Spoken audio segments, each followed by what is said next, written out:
पाठ आमे आज पंचदश वार्षिक क्रीड़ा उत्सव योगदान करी यही शपथ करुअछु जे आमर समस्त उद्यम एवं समस्त प्रचेष्टा क्रीडार महान आदर्श पाई नियोजित हेब।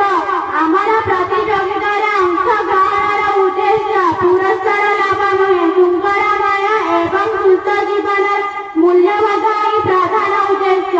आम प्रतिज्ञा करुअछु जे आमे वास्तविक मानकर समस्त निष्पत्ति जुटाई चित्तरे ग्रहण करू एवं विचारक मानकर आदेश आम हेब शेष और चूड़ांत। क्रीड़ा अनुसार आईन कानून एवं श्रृंखला को आमे सहज भाव ग्रहण कर तदनुसार कार्य करू। जय हिंद। मुझे कथा को समर्थन करुअछु।